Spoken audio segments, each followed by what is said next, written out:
Dinosaurus adalah soal ukuran. Dan film terakhir dari trilogi Jurassic World ini percaya bahwa bigger is better. Maka mereka membuat durasi yang super panjang dengan dinosaurus besar-besar yang jumlahnya banyak dengan karakter manusia yang lebih banyak pula. Bahkan judulnya Dominion juga berarti kekuasaan yang besar. Akan tetapi ada kata minion yang terkandung di dalam kata Dominion itu. You know minion yang artinya antek-antek, atau bisa juga artinya tuh makhluk kecil yang annoying dalam animasi anak-anak itu. Nah sayangnya walaupun digadang-gadangkan sedemikian rupa yang membuat film ini tak ayal memang cocok sebagai hiburan mainstream, justru film ini persis kayak Minion yang kecil-kecil itu.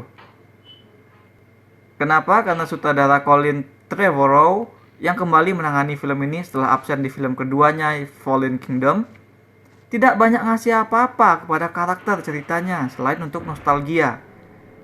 Ceritanya sendiri pun tampak hanya berpengaruh sedikit terhadap keseluruhan premis besar soal manusia dan hewan purba yang dihidupkan kembali.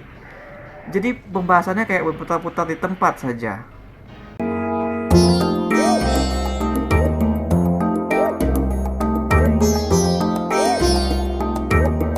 Padahal film keduanya berakhir dengan hook yang bikin penasaran. Dengan suaka dinosaurus yang sudah hancur, maka kadal-kadal raksasa itu kini harus hidup berdampingan dengan manusia. Nah, sekuen eksposisi pada pembuka film ketiga ini memang memperlihatkan montase bagaimana kehidupan manusia dan dinosaurus yang koeksis lah, serta problem-problem yang hadir dari sana. Hanya saja, ini kan adalah problem yang sudah ada, yang sudah diangkat dari film-film sebelumnya. Bahkan sejak Ian Malcolm, Alan Grant, dan Ellie Sattler memprotes yang dilakukan oleh John Hammond di film yang paling pertama. Jadi naturally kupikir Jurassic World yang terakhir ini akan benar-benar memberikan jawaban, akan benar-benar menjawab pertanyaan-pertanyaan yang diangkat di film-film tersebut. Bahwa bisakah manusia hidup koeksis bersama dinosaurus? Haruskah mereka hidup bersama dinosaurus? Kupikir jawaban tersebut akan diberikan film ini dengan benar-benar menelisik dan mengeksplorasi segala permasalahan yang hadir ketika keadaan koeksis itu harus ada gitu. Bagaimana dengan hewan-hewan kan, kalau ada manusia dan dinosaurus, bagaimana dengan hewan-hewan? Bagaimana semuanya berjalan di dunia? Nah, sekelebat dari pembahasan tentang dinosaurus di dunia manusia itu dihadirkan memang oleh film ini, tapi ya itu cuma sekelebat aja. Nah, inilah masalah pertamaku buat arahan Trevorrow sejak Jurassic World yang pertama. Yaitu kameranya tuh seperti nggak ngerti apa sih yang bikin wow dari dinosaurus. Trevorrow di film pertama dan di film ketiga ini masih sibuk meniru Steven Spielberg tanpa menyadari kenapa Jurassic Park yang paling pertama tadi bisa demikian mencengangkan. Dia cuma tahu satu hal, bahwa dinosaurus itu besar. Maka cuma itulah yang dilakukan setiap kali memunculkan dinosaurus. Dimunculkan sebagai makhluk besar yang memenuhi layar. Brachiosaurus yang selebar itu ditampilkannya begitu aja. Dia nggak peduli kepala si dinosaurus sudah hampir kepotong oleh frame. Bandingkan dengan gimana Steven Spielberg memperlihatkan dinosaurus berlayar panjang itu untuk pertama kalinya. Bukan hanya besarnya yang diinformasikan kepada kita, melainkan betapa majestiknya kehadiran makhluk itu bagi manusia yang melihat. Elemen feeling inilah yang absen dari film dinosaurus karya Trevorrow. Saat Spielberg akan menggunakan musik, gerak kamera, serta perspektif dari reaksi manusia untuk mempertegas skala alias perbandingan yang ingin diceritakan soal ukuran, Trevorrow hanya menampilkannya gitu aja, tidak ada gaya khas ataupun sudut pandang yang diperkuat. Jurassic World yang kedua bahkan menampilkan dinosaurus dengan lebih baik, karena paling tidak film tersebut berhasil menangkap esensi saat memproyeksikan makhluk itu ke dalam elemen thriller. Nah, begitu banyak adegan dengan dinosaurus ditampilkan oleh film ketiga ini, tapi semuanya tampak mentah dan nggak majestic. Dari opening, adegan yang paling awal banget itu aja, aku udah mengerang. Ini Pak Sutradara nggak berubah. Jadi adegannya itu openingnya ada adegan kapal menangkap ikan di laut, yang kemudian kapalnya nanti diserang oleh dinosaurus dari dalam air. Nah, jadi adegan itu kandang penangkap ikan diturunkan ke air, terus diangkat, udah ada isinya ikan-ikan. Dan kemudian, buah, langsung muncul aja dinosaurus gede. Nggak ada build up dan segala macam. Terus contohnya lagi tuh nanti di tengah ada adegan bahwa karakter harus menyelam ke dalam kubangan berlumpur karena sedang dikejar oleh dinosaurus pemangsa. Nah, adegan si dinosaurusnya nanti mengendus air, sementara karakter cewek itu berada di bawah permukaan, nah itu dapat sebenarnya seram dan skalanya.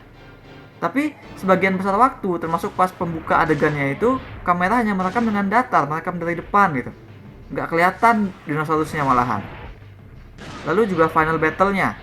Di sini tuh melibatkan 3 predator puncak dengan karakter manusia berlarian di tanah sekitar mereka berantem.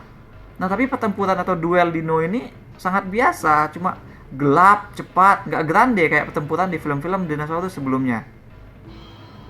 Nggak ada teknis apa-apa selain efek CGI dan mungkin permainan animatronik. Kehidupan dinosaurus di dunia manusia pun terasa seperti itu. Di-shoot dengan normal-normal aja.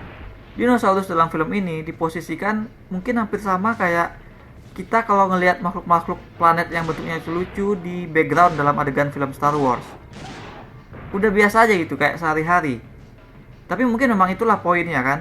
Mungkin karena sekarang ceritanya dunia sudah 4 tahun ditempati dinosaurus bersama manusia, maka keberadaan mereka, para dinosaurus itu jadi biasa aja.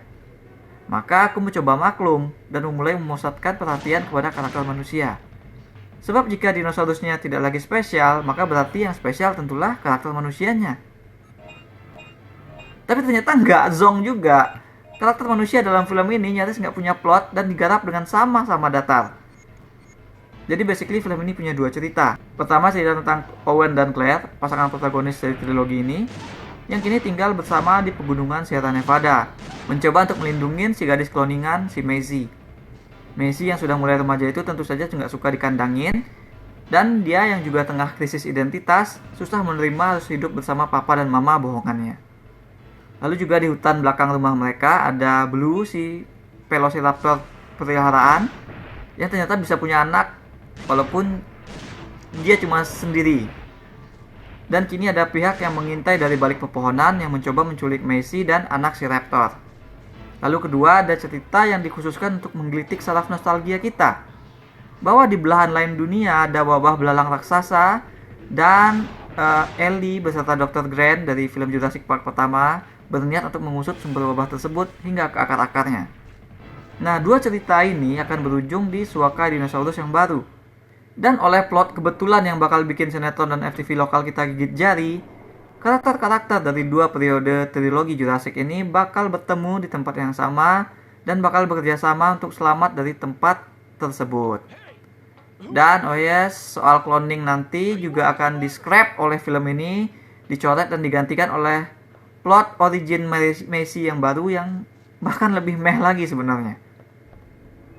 Nah, jadi alih-alih plot yang grounded, film ini bakal bikin kita boring dan sumpah oleh mambo-jombo politik sains dan smuggling dan memang film ini ternyata menempatkan dirinya jadi film aksi ala espionage atau aksi mata-mata.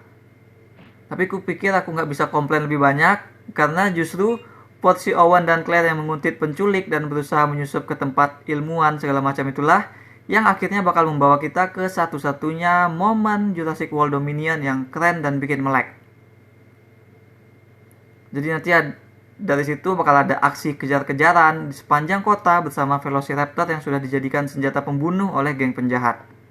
Seru akhirnya ngeliat mereka.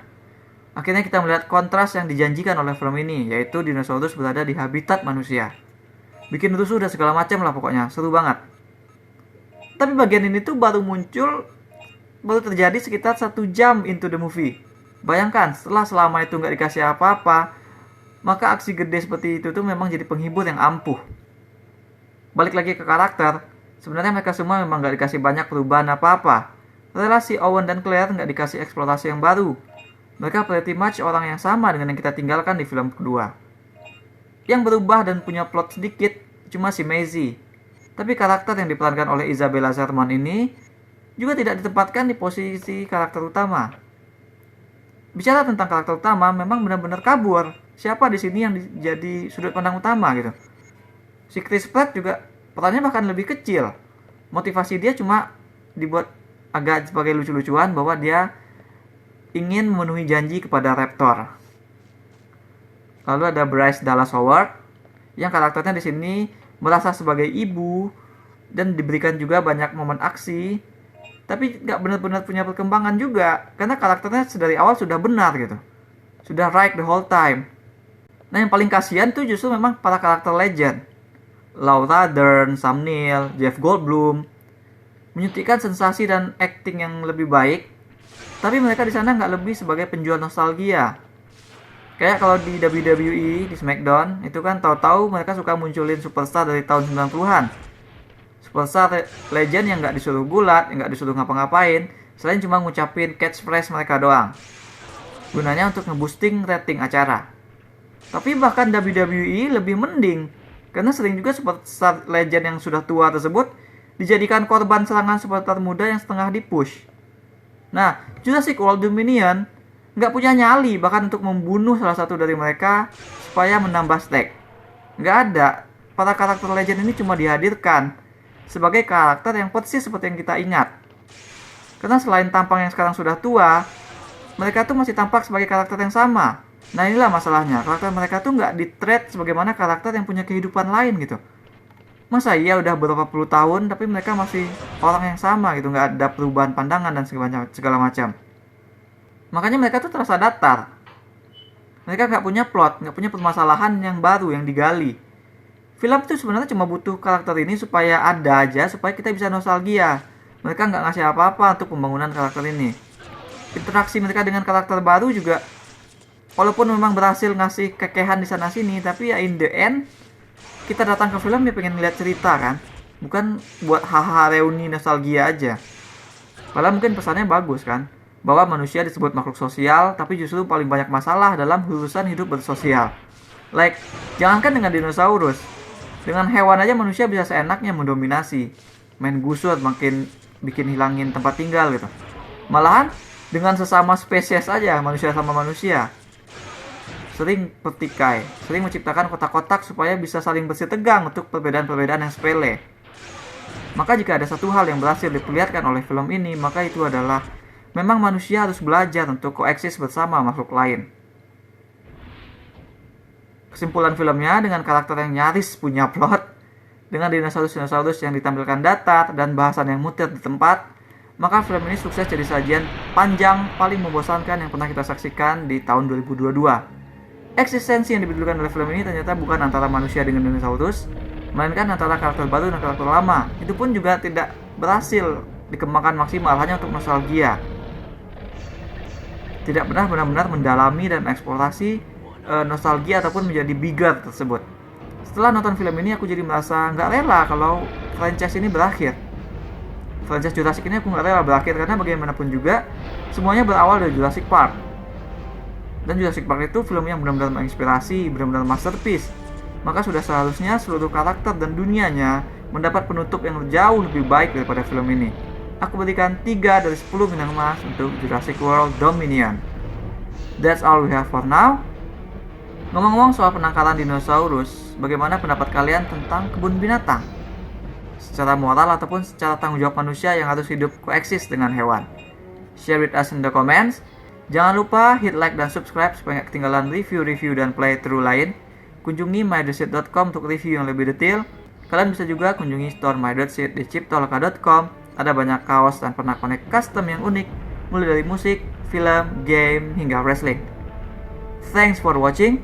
Remember in life, there are winners and there are losers.